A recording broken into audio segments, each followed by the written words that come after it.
How many guys could make that play? How many quarterbacks could make that catch? Yeah, that's awesome. And lay out. Yeah, you know what? You do not try this at home, ladies and gentlemen. Okay. These guys are pros. Patriots. It's left in the first. Tom Brady looking for rookie wideout N'Keal Harry. Picked off by Bradley Roby. Frustrating first half for TB12. He let his offense know it. Trying to get them going, trying to get himself going as well. And you know what never helps with that? This. Texans up 21-9 in the fourth. Trick play, DeAndre Hopkins to Deshaun Watson, scoring his fourth touchdown of the game. Watson had an amazing day, posting a passer rating of 140.7. A minute left. Pats go for the onside kick. They are unable to recover. Bill O'Brien will get his first win over his former head coach. Patriots drop to the 2 seed with the loss. Here's Tom Brady after the game. We're battling. We're trying as hard as we can, and hopefully we can make enough plays and be the best we could be. It doesn't. All remains to be seen. So you can make a bunch of predictions and so forth, but that's not what it's about. It's about going out there and doing it. And a lot of guys made some plays tonight, and try to build on it and see if we can do better next week. All right, there's a lot to get to in this one.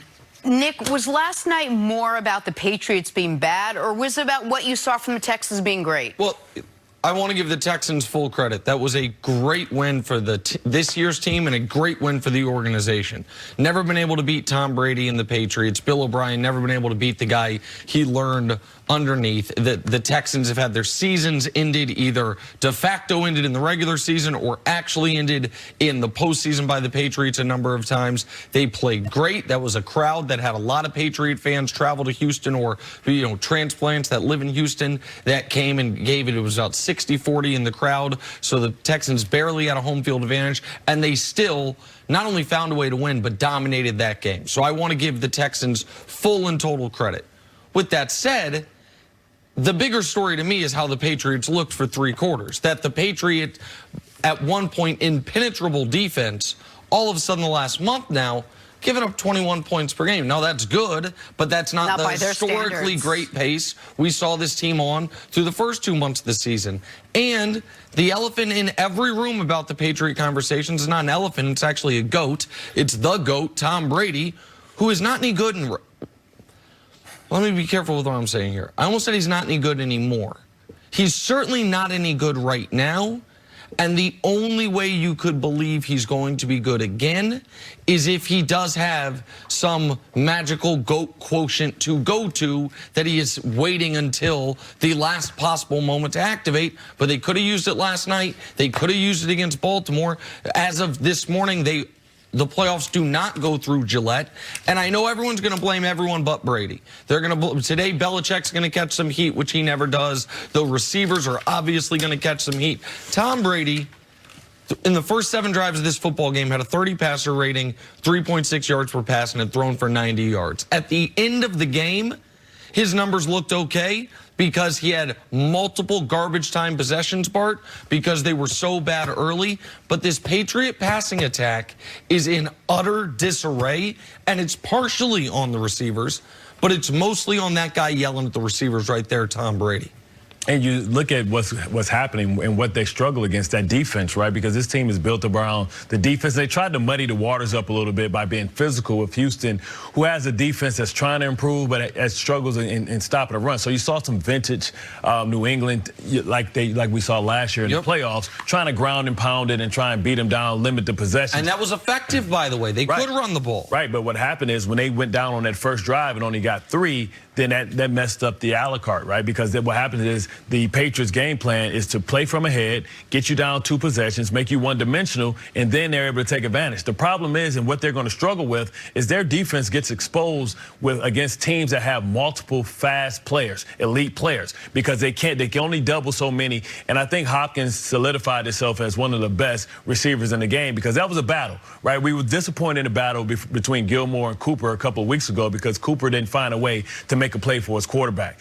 It looked like Deshaun Watson, really, the game is slowing down. He's understanding how he's been played. The Patriots came out and tried to go in there in a non-traditional what they've been doing, right, because they're a game plan specific type of defense, and they were going zone. right? So they were going zone, and Deshaun Watson was figuring out when they were in zone. They were going cover zero, which they killed everybody in cover zero. They played cover zero against the Jets almost the whole game and forced you to find the open man. Well, because they have so much elite speed, because they have Stills and they have Fuller, they're able to run away from guys when you don't put a defender in the middle of the field. So those were the answers, and it was great watching Deshaun Watson communicate with his teammates on the sideline saying, hey, this is what we're getting. And also Duke Johnson, because the biggest, I feel, weakness is their linebackers in coverage. And we saw that against the Ravens, but it was just the tight ends were able to expose the linebackers. Yesterday, it was Duke Johnson able to expose Hightower, Van Noy, and Deshaun Watson knew exactly where to go with the football. So I think it's more about what the problems that a team like the Houston Texans, the Baltimore Ravens, also next week, the Kansas City Chiefs, well, that's what I was with elite speed, putting those guys in the slot where it's harder to double those guys in the slot. And the Patriots are always going to make you fight left-handed, right? And so they tried their game plan was to take away Hopkins, but what happens is the other guys stepped up and really exposed the lack of team speed on the defensive side of the ball of the Patriots. Look, there are a lot of people who thought that despite the way that this offense has been playing the last couple of weeks, despite the way Brady has been playing all year, they were still a lock to make it to the Super Bowl because somehow, some way, that's what the Patriots do. After what you saw last night, your doubt, Nick, that this team could return to the Super Bowl, is it as high as it's been all season? Well, there's 4 teams in the AFC that are clearly the top 4 teams in the conference. Yeah. No disrespect to the Buffalo Bills, who are having a hell of a season. And by the way, Buffalo actually controls their own destiny for the 1 seed. Amazing. Because they get Baltimore and then they get New England again. So that's a credit to what they've done. But you look at those 4 teams. Kansas City beat Baltimore, lost to Houston, I believe is going to go beat the Patriots. Houston lost to Baltimore, beat New England. Baltimore obviously beat Houston, lost to Kansas City, beat New England. The Patriots are a week away from being 0-3 against the 3 other teams in the conference that matter. You are going to have to beat at least one, if not both of those, or at least 2 of those 3 teams. Old guy like Brady needs to bye to make the Super Bowl. Now, I do think they're still going to get the bye. I don't think Houston or Kansas City is going to catch them in that regard. But in that first playoff game, if you're the 2 seed, you're staring at Kansas City or Houston. If you get through it, you are then going to Baltimore if you are the 2 seed. And I already know that the narrative today is going to be that the Patriots don't have enough weapons. The Patriots spent a first-round pick on a running back, then a first-round pick on a wide receiver, then traded a second-round pick for a wide receiver. All of that has happened in the last 18 months. There are a lot of teams in the league whose quarterbacks would love for them to have that type of investment on skill position guys. Meanwhile, you still have national broadcasters arguing Julian Edelman is potentially a Hall of Famer. Right. So you've got a guy, now I understand he's older, but an 11-year vet who is, to some people's minds, a Hall of Fame player. You've got 2 first-round picks and a player you traded a second-round pick for. The problem is, last night was maybe the best game a 42-year-old quarterback has ever played. And it was a bad game because guys his age are not supposed to be good anymore. And if what you're saying about the defense is accurate, I have no reason to believe it's not, Bart, which is there is a kryptonite to them, and it is overall team speed.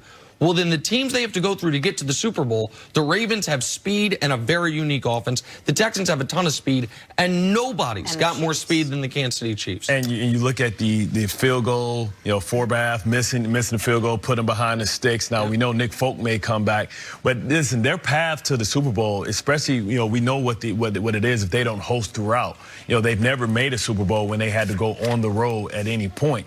So it's going to be interesting to see. I think they pick up the call. They pick up the phone, swallow their pride, and they go A/B hunting. No shot. Because they have to understand that they don't have the tools that they need to be able to be successful and beat a legitimate team. Not a team with one side of the ball, but the teams they're going to struggle against are right in front of them. There's 3 of them in their conference. Well, Jenna says no shot. Peter King this morning said he agrees with you, that he thinks Bill Belichick is going to lobby Robert Kraft to allow them to do that exact thing. I don't know if that'll happen, but they need something, and that's the last card they have left. Because teams are doubling element, and Brady doesn't know where to go with the ball, and the guys on the outside don't know where to go. It's dump offs to James White if Edelman's doubled. But that's all they've got. And the interception was because Neal gave up on the route.